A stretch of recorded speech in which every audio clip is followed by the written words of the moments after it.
Well, there have been many positive changes over the last 10 years in Afghanistan. Mismanagement is perhaps the appropriate word to describe the status of policies in Afghanistan as well as education.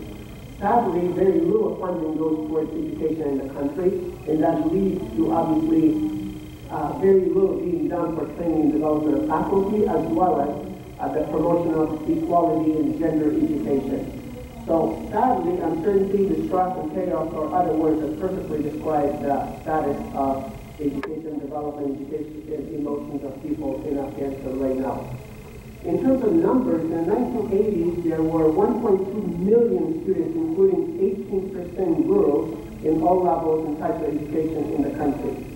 However, after 20 years, at the end of the century, the total enrollment in the education system was less than 1 million, and only 7% of them were females in the school system.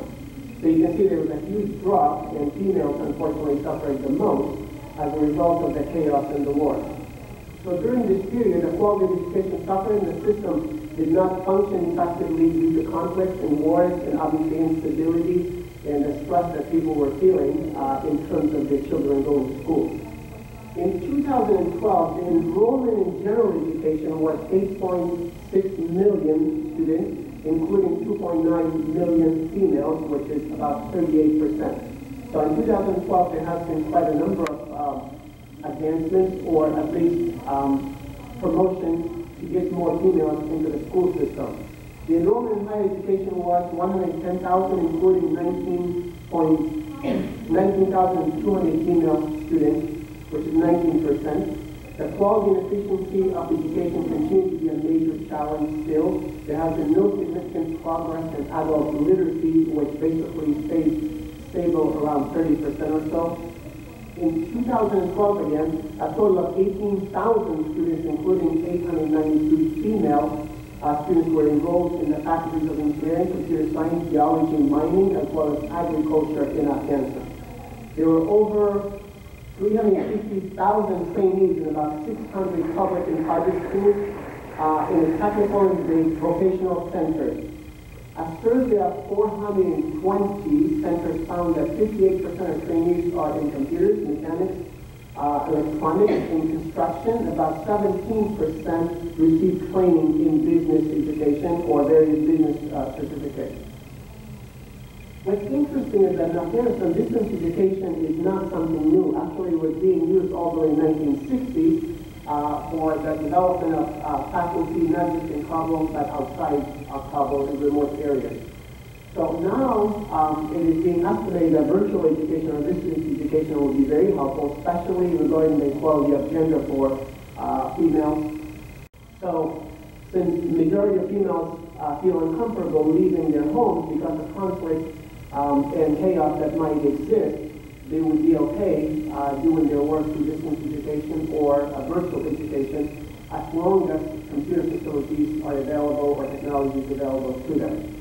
Regarding privatization of education, many experts believe it's a good thing that more and more private institutions are getting involved. However, because of the law in Afghanistan, people still expect education to be free for all Afghan citizens. In Afghanistan, the ideal situation would be for government to increase the capacity of university education as much as feasible, for the private sector to offer higher education at reasonable cost without obviously making a huge amount of profit from students. The wealthy people in Afghanistan enterprise have a moral responsibility to contribute to the education of young people, because these young individuals will become obviously the workforce of the future. So the government should provide incentive for businesses through tax systems as they make contributions towards the public education. The public universities at present have admitted about 40,000 students in Afghanistan. However, just in 2012 alone, there were over 130,000 students graduate from secondary schools. So if the public universities can only admit 40,000, where would the other 90,000 students go? So obviously some of them will be admitted into private institutions, and others probably go on to working and so on. But hopefully the private institutions can accommodate more students at reasonable cost in the future. The number of secondary school graduates will substantially increase in the years to come, so we need to be prepared to offer more colleges and universities to them. The Minister of Higher Education wants to develop community colleges, which will make it easier for obviously students to attend classes without having to move to another city. So these measures should be taken to develop part-time and distance education programs. In 2012, in terms of shortages, there were 3,009 male and 510 female faculty members in Afghanistan. So you can see the ratio of male to female, there's a huge gap there.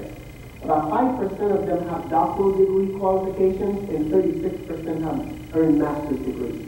So a majority of them only have a bachelor's degree or diploma. So despite the increase in numbers, the qualification of most faculty members has not improved much over the past few decades. The most well-educated Afghans get the opportunity to travel abroad. Unfortunately, they end up staying there simply because the situation back home is not ideal, so then they stay abroad. So when faculty members are given the opportunity to do their master's degrees and PhDs abroad, again, the brain drain continues because once they get done, they do not go back home. So the country suffers even more. Regarding the instruction of English, one of the things that I've asked experts is, should the books be converted into English? So there are some people who say there are many benefits to this, but others say we still want the instruction of Afghanistan to be in Persian as well as in Pashto, that English literacy should be developed.